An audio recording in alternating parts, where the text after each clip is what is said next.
Hey guys, welcome back to my YouTube channel. तो आज हम अपोसी सीरीज को फिर से कंटिन्यू करने जा रहे हैं। अगर आपने प्रीवियस चैप्टर्स की एक्सप्लेनेशन नहीं देखी है तो आप देख सकते हो, प्लेलिस्ट में अवेलेबल है असेंशन टू गॉड नाम से, और प्लेलिस्ट का लिंक डिस्क्रिप्शन में भी है, तो आप डायरेक्ट वहां पे क्लिक करके देख सकते हो। तो जैसे कि हमने प्रीवियस चैप्टर में देखा था, लू ज़ेंग अपना लाइफ एंड डेथ व्हील को यूज करता है और जिसकी वजह से जो क्लाउड टेम्पल होता है वो पूरी तरह से नीचे तक डिस्ट्रॉय हो जाता है। तो वहाँ पे डीकन आ जाता है और बोलता है कि जिसने भी किया वो बाहर निकलो। तो चैप्टर नंबर 72 की स्टार्टिंग होती है। डीकन चिल्ला रहा होता है जोर जोर से कि जो भी डिस्पल्स है कल्टीवेशन रैलम में वो बाहर निकलो, तुम्हें सभी को बाहर आना पड़ेगा।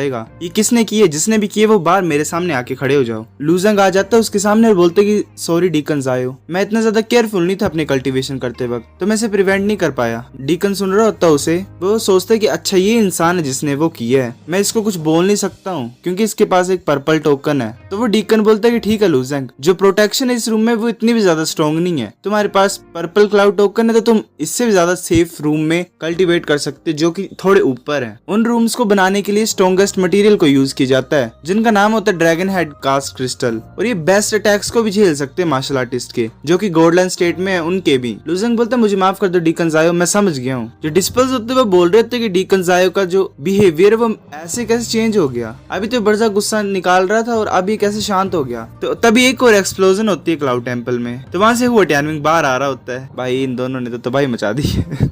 डीकन ज़ायो अपने सिर पे हाथ मारता है और बोल रहा होता है कि ये क्या चल रहा है, आज एलीट हॉल के डिस्पल्स ने क्या खाया हुआ है, एक के बाद एक डिस्पल्स चीजें तोड़ ही क्यों रहा है। डीकन ज़ायो चिल्लाता है और बोलता है कि तुम्हारा नाम क्या है, घबरा के बोलता है कि मेरा नाम हुआ टैनविंग है।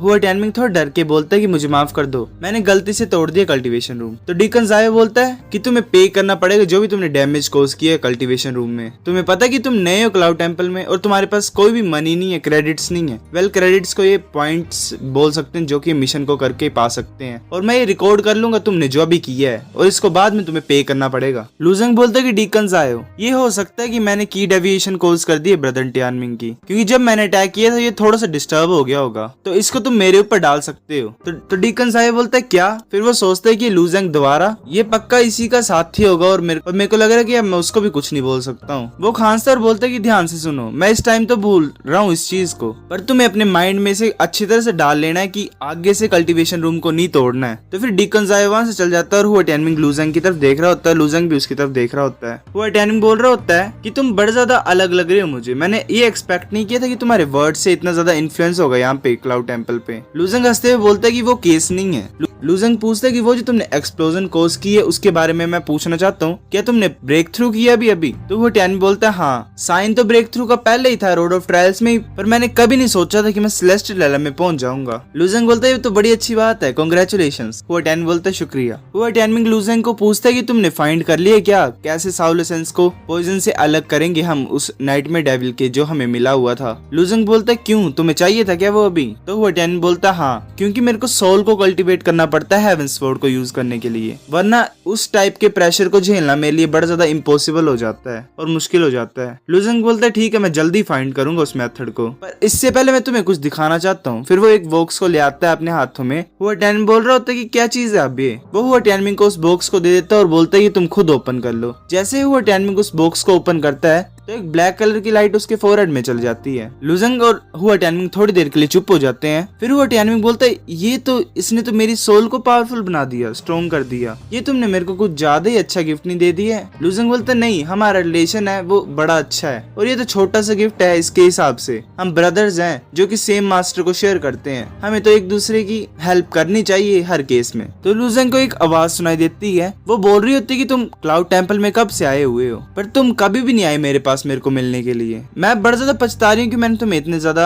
अच्छे प्रिविलेजेस क्यों दिए हुए हैं, जैसे कि पर्पल टोकन। लू ज़ेंग बोलता है क्या? वो टैनविंग भी देख रहा होता है कि इसको अब क्या हो गया। लू ज़ेंग बोलता है तो क्या मैं तुम्हें शुक्रिया बोलूं इसके लिए? पर मेरे को यही क्यों याद आ रहा है कि तुमने हेवंस बोधी ट्री भी खुद के लिए रख लिया था और भी काफी अच्छी चीजें खुद के लिए रखी हुई थी। तो डाई बोलते कि तुम कुछ ज्यादा बदतमीज नहीं हो, मैंने तुम्हें जो चीजें दी हैं वो तुम जैसे बंदों पे वेस्ट नहीं करनी चाहिए, क्योंकि तुम्हारी तो कल्टीवेशन भी इतनी ज्यादा कम है। मैं तुम्हें इससे भी ज्यादा अच्छा सरप्राइज दूंगी अगर तुम्हें इतने ज्यादा रिवॉर्ड चाहिए तो। लू ज़ेंग बिल्कुल आंखें बंद करके सुन रहा होता है। फिर लू ज़ेंग के पसीने छूट जाते हैं। लू ज़ेंग सोच रहा होता है कि मुझे हमेशा ऐसी फीलिंग क्यों आती है कि मेरे साथ कुछ गलत होने वाला है। वेल एक्चुअली इसके लगने वाले हैं। फिर हमें क्लाउड टेम्पल में आइस पैलेस का सीन दिखाया जाता है। वहाँ पे डाई बैठी होती है। वेल उसका एक्चुअल नाम निंग्यू डाई होता है और जो की लॉर्ड होती है क्लाउड टेम्पल की और गॉडलैंड गोल्डन स्टेट पे होती है। वेल हम इस निंग की बोलेंगे। वो बोलते हैं कि ये टाइम है अब इमोर्टल ऑफ ड्रीम तुम्हें आने का। निंग एक थ्रोन पे बैठी होती है और उसने एक बर्ड अपने गोद पे बिठाया होता। वो बोल रही होती है कि हाँ ये टाइम है इमोर्टल ऑफ ड्रीम तुम्हें आने का यहाँ पे। फिर हमें इमोर्टल ऑफ ड्रीम दिखाया जाता है जो कि एल्डर है क्लाउड टेम्पल का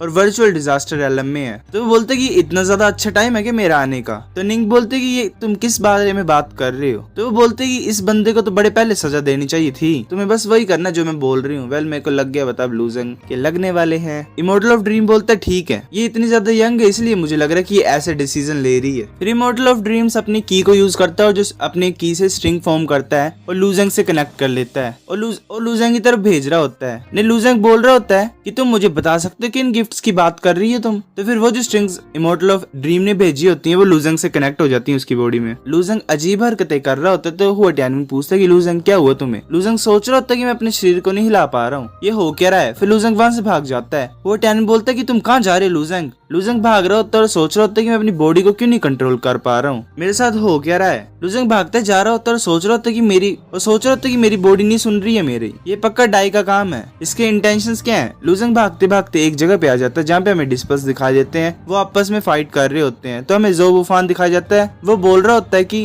अब मैं अटैक करने वाला हूँ ब्रदर। तो दूसरे साइड भी होता है एक डिस्पल, बोलता है आ जाओ। वो जो फीलिंग होता है जो कि 6th लेयर ऑफ सेलेस्टियल रेलम में होता है और एलीट डिस्पल होता है क्लाउड टेम्पल का, वो आपस में फाइट कर रहे होते हैं। ज़ोबुफान उसकी तरफ अटैक करता है पर वो उसे रोक लेता है अपने स्फीयर से। वो आपस में अटैक कर रहे होते हैं एक दूसरे की तरफ। तो बाकी डिस्पल्स बोल रहे होते हैं नाइस। तो वहाँ पे लूजंग एकदम से आ जाता है और दरवाजे को किक मार के उसे खोल देता है। जो बाकी डिस्पल्स होते हैं वो पीछे मुड़ के देखते हैं और बोलते हैं ये कौन है अब। तो ज़ोबुफान और ज़ो फीलिंग भी उसकी तरफ देखते हैं और जो बाकी डिस्पल्स होते हैं वो बोल रहे होते कि इस इंसान के पास तो कोई भी रिस्पेक्ट नहीं है, ये तो स्काई रेलम का बच्चा है, ये अब क्या चाहता है यहाँ पे आके। लूजंग देख रहा होता है यहाँ वहाँ और सोच रहा होता है ये कौन सा प्लेस अब, क्या ये सरप्राइज है जिसके बारे में वो बोलना चाहती थी। फिर वो इमोर्टल ऑफ ड्रीम लूजंग के हाथ को कंट्रोल करने लग पड़ता है। लूजंग का हाथ खुद ही ऊपर उठ रहा होता है। लूजंग सोच रहा होता है कि मेरे हैंड्स खुद ब खुद कैसे मूव कर रहे हैं। फिर वो अपने हाथ को ऊपर उठाता है और मिडिल फिंगर दिखा देता है सभी को। वो बोलता है कि तुम सभी कचरे हो, अगर तुम्हारी औकात है तो मुझसे फाइट करो। वेल खत्म है ये अब। लूजंग के पसीने छूट जाते हैं और लूजंग ठंडा पड़ जाता है। वो बोल रहा होता है मेरे भगवान ये तो टोटली वो नहीं है जो मैं बोलना चाहता था, मैं अपनी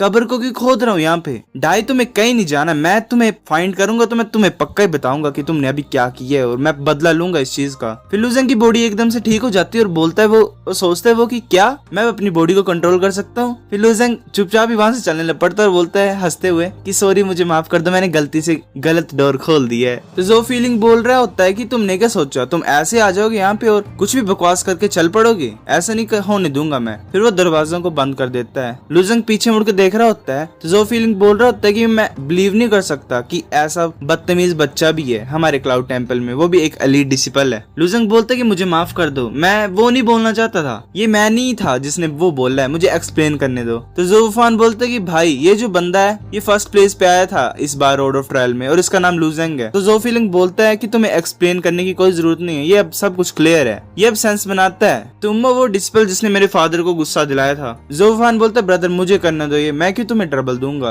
और इस कचरे से लड़ना तो मेरे बाएं हाथ का खेल है। वो लूजंग को बोलता है कि तुम जैसे बदतमीज के लिए तो मैं काफी हूँ और तुम्हें एक लेसन मुझे सिखाना ही पड़ेगा। लूजंग सोच रहा होता है कि अब ऐसा लगता है मुझे कि फाइट को कोई नहीं रोक सकता और मुझे फाइट करनी पड़ेगी, अब मैं आ ही गया हूँ तो मैं ऐसे पीछे नहीं जा सकता। लूजंग बोलता है ठीक है पर मुझे ये नहीं पता कि तुम किसकी बात कर रही हो, किसको लेसन सिखाओगे तुम, मैं तुम्हें लेसन सिखाऊंगा। ज़ोबुफान बोलता है मुझे लेसन सिखाओगे, मुझे डर है कि तुम इतने भी कुछ खास नहीं हो मुझे लेसन सिखाने के लिए। फिर लूजंग आगे बढ़ता है और बोलता है कि हाँ ये फेयर है, मैं ऐसे बोलने से नहीं तुम्हें लेसन सिखा सकता हूँ, जो मेरी स्वॉर्ड है वो तुम्हें सिखाएगी। फिर लूजंग अपनी स्वॉर्ड को बाहर निकाल देता है। ज़ोबुफान बोल रहा होता है ठीक है बैटल को स्टार्ट करते हैं। लूजंग उसकी तरफ अटैक करने के लिए आ रहा होता है। सो गाइस चैप्टर नंबर 72 इतने थे। अगर आपको वीडियो पसंद आई तो लाइक करनी भी आई, फिर भी लाइक कर दो, शेयर करो अपने दोस्तों के साथ, कमेंट करके बताओ अगर आपको वीडियो कैसी लगी है, सब्सक्राइब करो। तब तक के लिए बाय बाय।